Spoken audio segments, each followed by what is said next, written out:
A lot of variety in weapons and skills and magic. Dude, there's a lot going on right here. He just fucking grappled onto a moving he's riding a dragon! Boom, just fucking nuked to the ground. This dude's on a jetpack! And now we're flying through the sky and doing magical puzzles. Okay. Not gonna lie, it sold me just on that trailer. Yo, what's going on, everybody? It's Buskets. As a lot of you know, Crimson Desert comes out in a few days, March 19th to be exact. So today I'm gonna give you my raw reaction and feedback of a couple videos, specifically the launch trailer that came out a few days ago, as well as the features overview videos. I really only have two concerns when it comes to this game. Number one is the open world. Just by the sheer size that they are trying to go for with this map, it creates a lot of opportunities for there to be dead space. Secondly is the sheer amount of content they're trying to put into this game. Now, granted, a lot of it looks great, but when you try to shove so many things into one game, it can get clunky. Either that or you just don't fully flesh out certain aspects of your game because you just have so many ideas. Again, not saying Crimson Desert has done poorly on either of these two things, but that's what I'm trying to find out. So sit back and enjoy as I break down these videos. Pearl Abyss, Crimson Desert.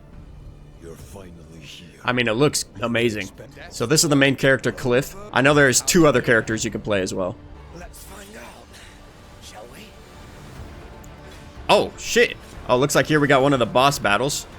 Mounting a horse, showing off some of the different characters I see. What the fuck is that? A lot of different, styles of combat. A lot of variety in weapons and skills and magic. Dude, there's a lot going on right here. He just fucking grappled onto a moving he's riding a dragon! Boom, just fucking nuked to the ground. This dude's on a jetpack! And now we're flying through the sky and doing magical puzzles. Okay. Wow, what the fuck is going on? Holy, look at the size of that dude. Yeah, the sheer size of everything is a bit over the top. Not gonna lie, it sold me just on that trailer. Of course I'd get a Phase Jet video. I mean, just from that video alone, you saw a bunch of different things. You saw a bunch of the different boss battles, saw a bunch of variety in weapons, saw elemental and magic types of combat, a bunch of different ways to traverse the map. I think that trailer did a good job of showing the sheer size of everything as well. I mean, if you're just going off of this alone, I feel like this is enough to turn a lot of people into buyers, honestly. All right, now let's go over some of these feature overviews. Before I start this video, if you guys hear any knocking or anything like that, it's just contractors upstairs, my bad. Hello, everyone. Welcome Hello. to the first Crimson Desert Features overview. Let's get into it. This is the continent of Pylo. Holy. A seamless open world. Can I explore all of that? Here you'll find both vast wilderness stretching as far as the eye can see, and bustling cities inhabited by residents. So it looks like you can go through all of these different cities as well. That's cool.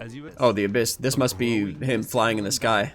Yep. It looks like it. Yeah, I'm gonna pause this for a second. This game looks like your typical medieval kind of game, and then it's got fucking magic. It's got shit in the sky.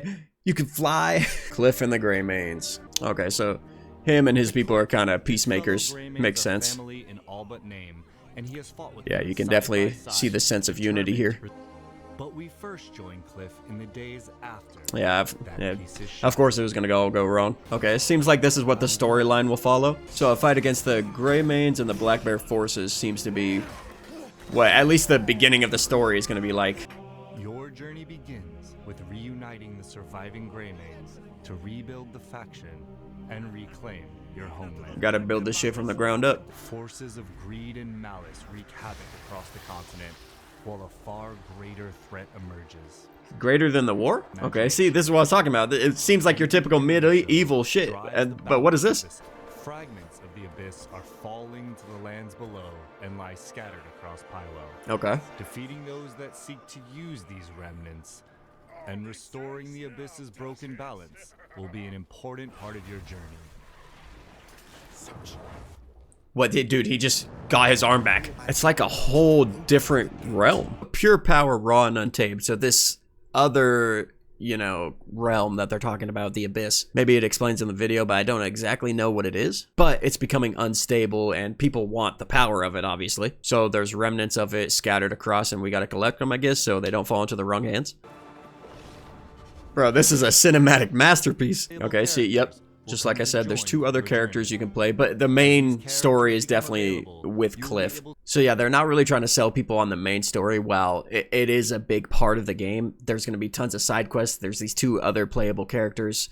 Their main thing is exploration with this game. I'm sure it'll show it, but the way you upgrade, it's not like a normal progression type of thing with XP and stuff. From what I know, you gather things to improve your equipment and the things that you're using. and that's how you increase your power. Has their own combat style, as well as unique skills and weapons. Okay, that's a unique way of doing it. 3 different characters, they all got 3 different things going on. You can see the orc is kind of definitely more, you know, aggressive. So we got 5 distinct regions. That way it's, you know, they're trying to fill this, you know, massive open world.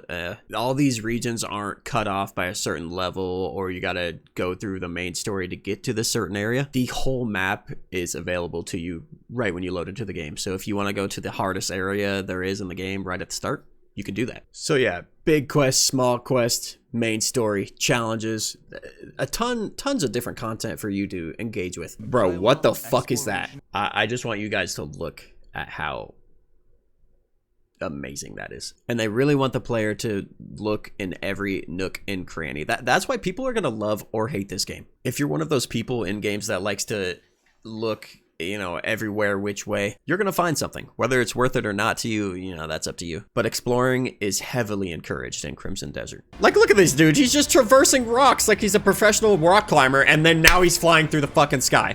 And what, he's gonna use this to fucking teleport? So the open world and things that you can do in said open world is definitely the big selling point that they're going for. Okay, looks like we're taking a look into some of the combat. Arsenal of skills, weapons, and equipment, and it'll be up to you how you use them. Okay.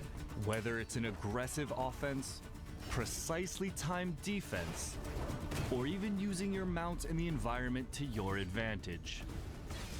Combat in Pywell is full of possibility.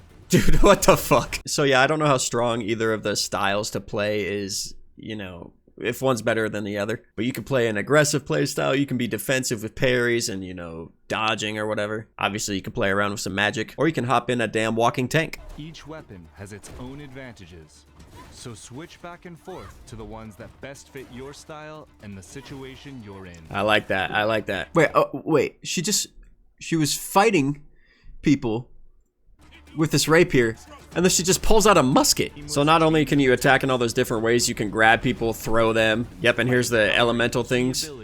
Allowing you to burn, Boom. freeze, and stun enemies. Okay, so we got the like fire, ice, and some other things. You want and forge your own approach to combat.